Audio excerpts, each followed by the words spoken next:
आपका स्वागत है और आप देख रहे हैं किरण शिक्षार्थी मंच।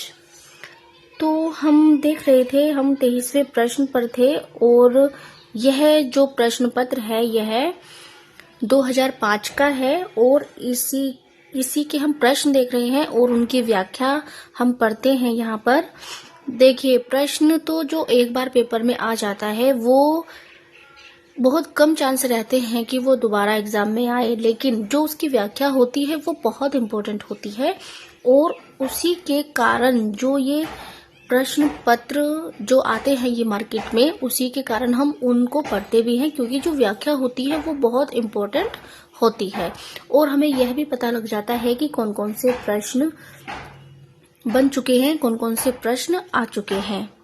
तो चलिए देख लेते हैं। हम 23वें प्रश्न पर थे। हिंदी साहित्य के इतिहास लेखकों का काल क्रमानुसार सही अनुक्रम कौन सा है? तो यहाँ पर दिए गए हैं राम कुमार वर्मा, रामचंद्र शुक्ल, मिश्र बंधु, राम स्वरूप चतुर्वेदी।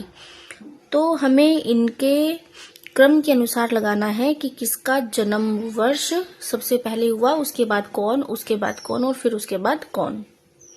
तो इसमें जो है यह डी सही है। मिश्र बंधु, फिर आचार्य रामचंद्र शुक्ल हैं, फिर राम कुमार वर्मा हैं, फिर राम स्वरूप चतुर्वेदी हैं। तो नीचे इनकी व्याख्या दी गई है, इनके ग्रंथ दिए गए हैं और समय इनका दिया गया है। तो चलिए वो भी देख लेते हैं। यहाँ पर इतिहास ग्रंथ है, यहाँ पर इतिहासकार हैं और यहाँ पर इनका समय दिया गया है। मिश्र बंधु विनोद, मिश्र बंधु 1913 ईस्वी, हिंदी साहित्य का इतिहास आचार्य रामचंद्र शुक्ल, और यह किस वर्ष प्रकाशित हुआ? 1929 ईस्वी। हिंदी साहित्य का आलोचनात्मक इतिहास राम कुमार वर्मा, और यह कब प्रकाशित हुआ? 1938 ईस्वी। हिंदी साहित्य और संवेदना का विकास राम स्वरूप चतुर्वेदी 1986 ईस्वी। 24वां प्रश्न है, निम्नलिखित पत्रिकाओं के प्रकाशन का सही अनुक्रम कौन सा है? धर्मयुग, हंस, सरस्वती, कवि वचन सुधा, सरस्वती, कवि वचन सुधा, हंस, धर्मयुग, कवि वचन सुधा, सरस्वती, हंस, धर्मयुग, हंस, सरस्वती, धर्मयुग, कवि वचन सुधा। तो इसमें जो सही है वो सी है, कवि वचन सुधा, सरस्वती, हंस, धर्मयुग। सबसे पहले कवि वचन सुधा आई, फिर उसके बाद सरस्वती, फिर हंस और फिर धर्मयुग।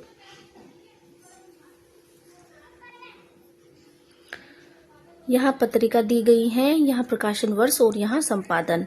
तो जो कवि वचन सुधा है वो 1867 में प्रकाशित हुई और संपादक हैं भारतेंदु हरिश्चंद्र। भारतेंदु हरिश्चंद्र का जो जन्म है वो 1850 में हुआ और निधन 1885 ईस्वी में हुआ। सरस्वती प्रकाशित हुई 1900 में और इसके संपादक हैं महावीर प्रसाद द्विवेदी। हंस प्रकाशित हुई 1930 में और इसके संपादक हैं प्रेमचंद। धर्मयुग प्रकाशित हुई 1950 में और जो इसके संपादक हैं वो हैं धर्मवीर भारती। 26वां प्रश्न है, निम्नलिखित रचनाओं का काल क्रमानुसार सही अनुक्रम कौन सा है? अंधेर नगरी, अंधायुग, संसद से सड़क तक और मगध। तो इनका जो सही क्रम है वो है ये ए ही है। अंधेर नगरी, अंधायुग, संसद से सड़क तक और मगध, ये पहला सही है।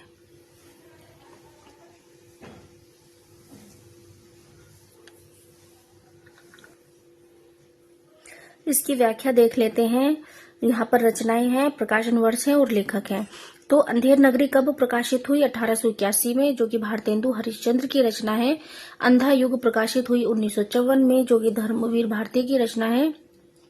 संसद से सड़क तक 1972 ईस्वी में प्रकाशित हुई, जो कि सुदामा पांडे धूमिल की रचना है। और मगध 1884 ईस्वी श्रीकांत वर्मा की रचना है। अगला प्रश्न है,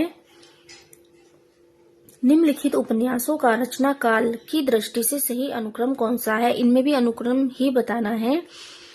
तो यहाँ दिए गए हैं त्यागपत्र, सेवा सदन, मैला आंचल, आधा गांव। तो इसका जो आंसर है वो डी होगा। सेवा सदन है, फिर त्यागपत्र है, फिर मैला आंचल है और फिर आधा गांव है। अब इसकी व्याख्या भी देख लेते हैं। जो सेवा सदन है वो 1918 ईस्वी में प्रकाशित हुआ और उपन्यासकार हैं इसके प्रेमचंद। त्यागपत्र 1937 ईस्वी जैनेन्द्र। मैला आंचल 1954 ईस्वी फणीश्वर नाथ रेणु। आधा गांव 1966 ईस्वी राही मासूम रजा का उपन्यास है। अगला जो प्रश्न है वो है निम्नलिखित नाटकों का रचनाकाल की दृष्टि से सही अनुक्रम कौन सा है। तो यहाँ पर दिए गए हैं लहरों का, राजहंस, सिंदूर की होली, आठवां सर्ग, ध्रुव स्वामिनी। तो इसका जो सही आंसर है वो सी है। सबसे पहले ध्रुव स्वामिनी है, सिंदूर की होली है, लहरों के राजहंस और आठवां सर्ग। अब इसकी व्याख्या देख लेते हैं। तो यहाँ पर दिए गए हैं ध्रुव स्वामिनी 1933 ईस्वी जयशंकर प्रसाद, सिंदूर की होली 1934 ईस्वी लक्ष्मी नारायण मिश्र, लहरों के राजहंस 1963 ईस्वी मोहन राकेश, आठवां सर्ग 1976 ईस्वी सुरेंद्र वर्मा के नाटक हैं। 28वां प्रश्न देख लेते हैं। रस सूत्र के व्याख्याकारों का सही अनुक्रम क्या है। भट्ट, लोल्लट, शंकुक, भट्टनायक, अभिनव गुप्त। जो यहाँ पर सही क्रम है वो ए ही है। सबसे पहले भट्ट लोल्लट है, फिर शंकुक है, फिर भट्टनायक है, फिर अभिनव गुप्त है। अब इस प्रश्न की भी हम व्याख्या देख लेते हैं।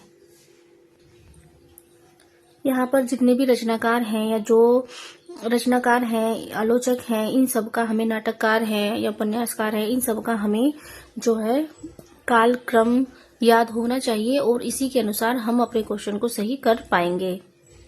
तो यहाँ पर व्याख्या दी गई है। सबसे पहले है भट्ट लोल्लट, जिनका सिद्धांत है उत्पत्तिवाद या आरोपवाद। दार्शनिक मत है मीमांसा दर्शन और संयोग है उत्पादे उत्पाद संबंध। श्री शंकुक अनुमितिवाद, न्याय दर्शन, अनुमाप्य अनुमापक। भट्टनायक भुक्ति या भोगवाद, सांख्य दर्शन, भोज भोजक। अभिनव गुप्त अभिव्यक्तिवाद, शैव दर्शन, व्यंग्य व्यंजक।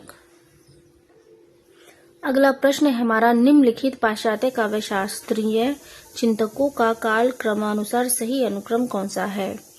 कोलरिज, अरस्तु, रिचर्ड्स, जॉन क्रो रैसम।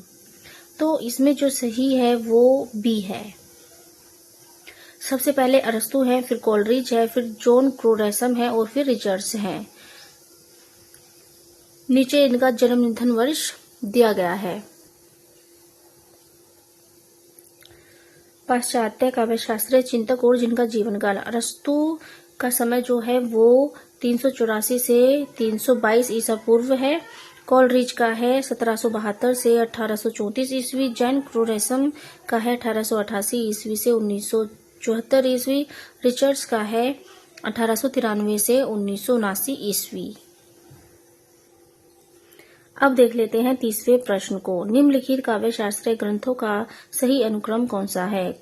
काव्यानुशासन, साहित्य दर्पण, रसमंजरी, रस गंगाधर।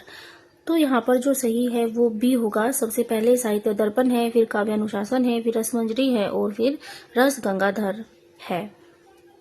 अब इनकी व्याख्या भी देख लेते हैं कि कौन सा जो ग्रंथ है वो कौन सी सदी में है। यहाँ पर ग्रंथ दिए गए हैं और यहाँ पर ग्रंथकार दिए गए हैं। जो साहित्य दर्पण है वो विश्वनाथ की रचना है और 14वीं सदी की है। काव्यानुशासन है वो वाग्भट की है और 15वीं सदी की है। रसमंजरी भानुदत्त की है और 15वीं सदी की है। रस गंगाधर पंडित जगन्नाथ की है और 17वीं सदी की रचना है। का तीसरा प्रश्न देख लेते हैं। निम्नलिखित वर्णों को उनके ध्वनि गुणों के साथ सुमेलित कीजिए। यहाँ पर सूची दी गई है, सूची 1 और सूची 2 दी गई है। तो हमें मिलान करना है कि कौन सा जो वर्ण है वो सघोष है और कौन सा अघोष है। तो जो इसमें है वो जो कै है वो है अघोष और ख जो है वो है अघोष है और ग जो है वो है सघोष है और घ जो है वो है सघोष। तो इस प्रकार से इसमें जो सही आंसर बैठता है वो ए है। चलो देख लेते हैं, क्योंकि नीचे इसकी व्याख्या भी दी गई है तो हम देख सकते हैं आराम से। तो जो हमारा क है वो अघोष है और अल्प प्राण है। ख अघोष है, महाप्राण है। ग सघोष है, अल्प प्राण है। घ सघोष है और महाप्राण है। अगला प्रश्न देख लेते हैं। निम्नलिखित हिंदी के भाषाविदों को उनके ग्रंथों के साथ सुमेलित कीजिए। कामता प्रसाद गुरु, हिंदी भाषा का उद्भव और विकास।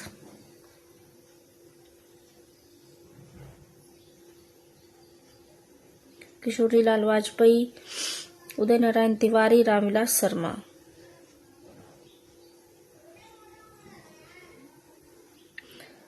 तो इसमें जो सही बैठेगा, जो किशोरी दास वाजपेयी हैं उनका है हिंदी शब्दानुशासन।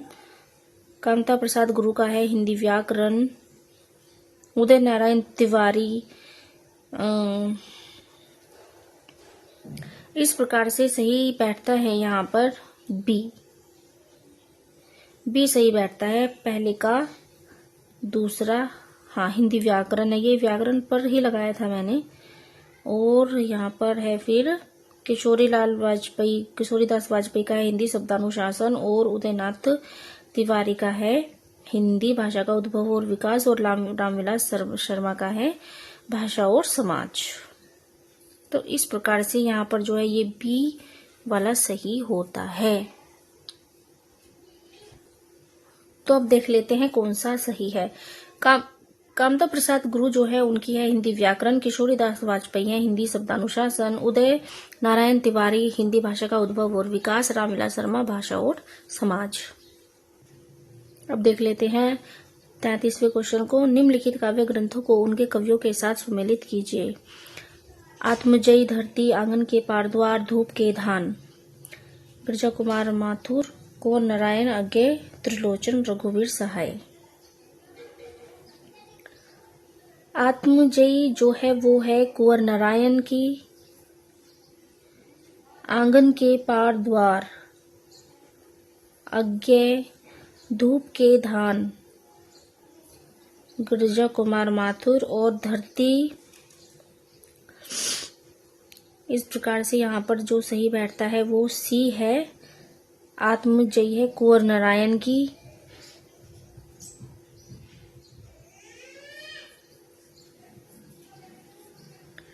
और धरती है त्रिलोचन की।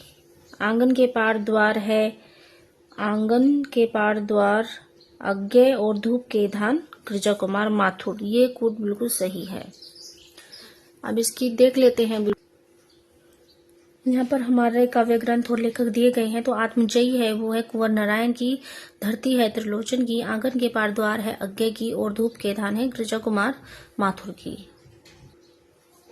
34वां क्वेश्चन देख लेते हैं। निम्नलिखित ग्रंथों को उनके लेखकों के साथ सुमेलित कीजिए। शुद्ध कविता की खोज, आत्मनेपद, एक साहित्य की डायरी, हिंदी साहित्य की भूमिका। तो जो इसमें शुद्ध कविता की जो खोज है, इसमें जो सही है वो डी है। डी वाला कोड सही है। शुद्ध कविता की जो खोज है वो है दिनकर की। शुद्ध कविता की खोज है दिनकर की। आत्मनेपद है अज्ञे की। एक साहित्यिक की डायरी जो है वो है एक साहित्य की डायरी जो है वो है मुक्तिबोध की। और हिंदी साहित्य की भूमिका है हजारी प्रसाद द्विवेदी की। तो इस तरह से हमारा जो डी है वो बिल्कुल सही बैठता है। और अब इनके बिल्कुल नीचे संबंध में दिए गए हैं तो वो भी देख लेते हैं। शुद्ध कविता की खोज, इसकी विधा है आलोचना और लेखक है रामधारी सिंह दिनकर। आत्मनेपद जो है वो एक निबंध है और अज्ञे की रचना है। इस एक साहित्यिक की डायरी जो है ये डायरी विधा की रचना है और इसके जो लेखक हैं वो मुक्तिबोध है। हिंदी साहित्य की भूमिका एक इतिहास ग्रंथ है और इसके जो लेखक हैं वो हजारी प्रसाद द्विवेदी है। बस इस क्लास में इतना ही। साथियों, अगर आपको मेरी वीडियो अच्छी लगती है या आपको कुछ लगता है कि ये आपके काम आने वाली चीज है तो प्लीज चैनल को सब्सक्राइब करें, वीडियो को लाइक करें और बेल आइकन को दबाना ना भूलें। उससे मेरी जो वीडियो है उसका नोटिफिकेशन आपको मिल जाएगा और आप मेरी वीडियो को देख पाएंगे। धन्यवाद।